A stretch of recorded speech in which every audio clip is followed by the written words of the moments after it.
साथियों, जय भीम, जय विज्ञान, जय संविधान। मैं रोहतास कुमार और आप देख रहे हैं किताबों की दुनिया।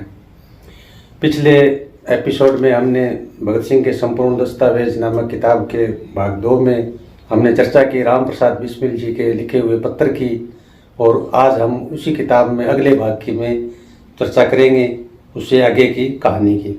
फरवरी 1928 में दिल्ली से प्रकाशित महारथी में कुक्का विद्रोह के इतिहास की जानकारी देने वाला भगत सिंह का लेख BS संधू के नाम से छपा। शहीद भगत सिंह ने आज़ादी की भेंट शहादते शीर्षक से एक लेख माला कीर्ति में मार्च 1928 से अक्टूबर 1928 तक लिखी। इन लेखों के माध्यम से जहां पंजाब के लोगों को भारतीय शहीदों के बलिदान से परिचित करवाया, वहीं भगत सिंह और उनके साथियों के दिलों में उठते सवाल भी उन लेखों में पढ़े जा सकते हैं। अक्टूबर 1928 में कीर्ति मासिक पत्रिका में भगत सिंह ने युग पलटने का अग्निकुंड शीर्षक से पंजाब के तख्ता पलट आंदोलनों के इतिहास के रूप में लेख लिखे। यह लेख उन्होंने विद्रोही के नाम से लिखे। भगत सिंह ने जेल में बहुत कुछ लिखा। मैं नास्तिक क्यों, समाजवाद का आदर्श, द डोर टू डेथ आदि। उनमें एक पंजाब में राजनीतिक जागृति का इतिहास भी था, जिसका कुछ अंश 1931 में लाहौर के साप्ताहिक वंदे मातरम में क्रमशः छपा। भारतीय क्रांतिकारी आंदोलन के अध्ययन के साथ साथ भगत सिंह ने अंतर्राष्ट्रीय क्रांतिकारी आंदोलनों का भी पर्याप्त अध्ययन किया था, उस पर मनन किया। इसी सिलसिले में मई 1928 से कीर्ति में भगत सिंह ने अराजकतावाद पर यह लेखमाला शुरू की, जो अगस्त तक चलती रही। धर्म और हमारा स्वतंत्रता संग्राम। मई 1928 में कीर्ति में यह लेख छपा।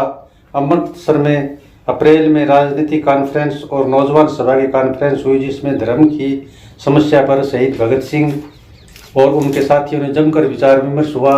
यह लेख भी उसी मसले पर प्रकाश डालता है। इस लेख में जन एकता स्थापित करने संबंधी कुछ ठोस सुझाव दिए गए हैं। 1924 में कोराट में बहुत ही अमानवीय ढंग से हिंदू मुस्लिम दंगे हुए।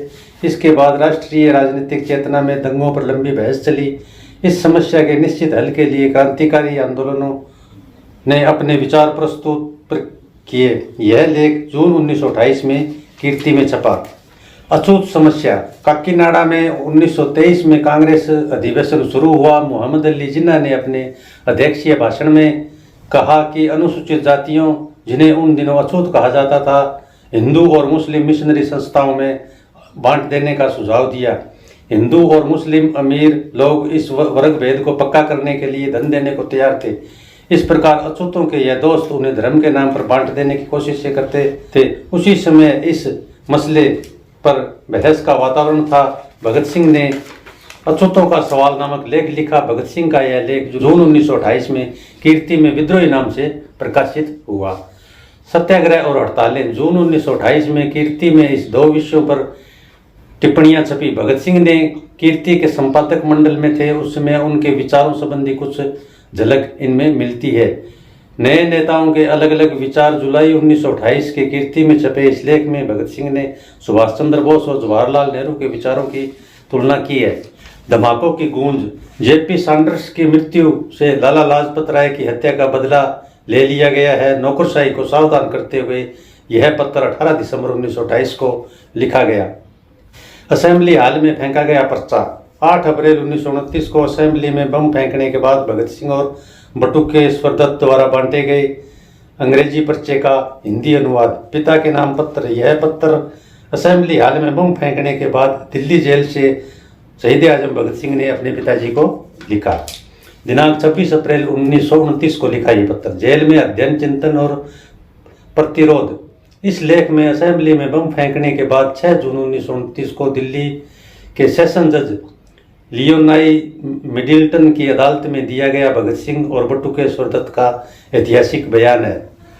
बम कांड पर हाईकोर्ट में बयान। दिल्ली के सेशन जज ने असेंबली बम केस में भगत सिंह को आजीवन कारावास का दंड दिया था। लाहौर हाईकोर्ट में उसकी अपील की गई, जिसकी अदालत के निर्णय की आलोचना करते हुए भगत सिंह ने हाईकोर्ट में दूसरा बयान दिया।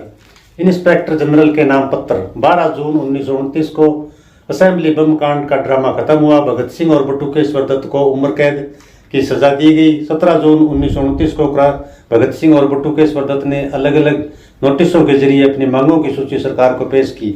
बम का दर्शन।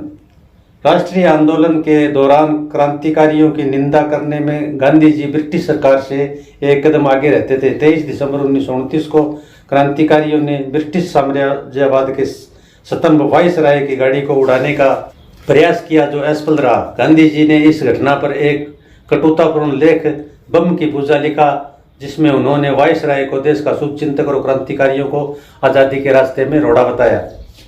इसी के जवाब में भगवती चरण वोहरा ने बम का दर्शन लेख लिखा। भगत सिंह ने जेल में इसे अंतिम रूप दिया। 26 जनवरी 1930 को इसे देश भर में बांटा गया। मैं नास्तिक क्यों हूँ? भगत सिंह जब लाहौर जेल में थे तब गदर पार्टी से संबंध रखने के अपराधों में भाई रणधीर सिंह भी कैद थे। भाई रणधीर सिंह ने एक बार यह कहकर भगत सिंह से अपने मिलने से इनकार कर दिया कि भगत सिंह ने अपने केस कटा लिए हैं, उनसे मिलने से इनकार कर दिया। उसके उत्तर में भगत सिंह ने पत्र लिखकर कहा कि मैं सिख धर्म का अंग अंग कटवाने की परंपरा का कायल हूँ। अभी तो मैंने एक ही अंग सिर्फ केस कटवाए हैं, वह भी पेट के लिए नहीं, देश के लिए। जल्द ही गर्दन भी कटवाऊंगा, लेकिन एक सिख की तंग नजरी और तंग दिल्ली का गिला जरूर रहेगा। भगत सिंह की रचनाओं में सबसे महत्वपूर्ण यह दस्तावेज मैं नास्तिक क्यों हूँ में भगत सिंह ने भाई रणधीर सिंह के सवालों के उत्तर देते हुए धर्म और संप्रदाय संबंधी समस्याओं के लिए कोई आधार नहीं छोड़ा। दस्तावेज की रचना 6 अक्टूबर 1930 को हुई थी। ये मैं नास्तिक क्यों हूँ, इस किताब पर हम अलग से एक वीडियो आप साथियों के लिए और बनाएंगे। तो साथियों, ये भगत सिंह के संपूर्ण दस्तावेज किताब के तीनों अंक आ चुके हैं। आपको कैसे लगे इस बारे में जानकारी दीजिए, कमेंट करिए, शेयर कीजिए और सभी साथियों का धन्यवाद। जय भीम, जय संविधान, जय विज्ञान। शहीद आजम भगत सिंह जिंदाबाद, इंकलाब जिंदाबाद। शहीद आजम भगत सिंह अमर रहे।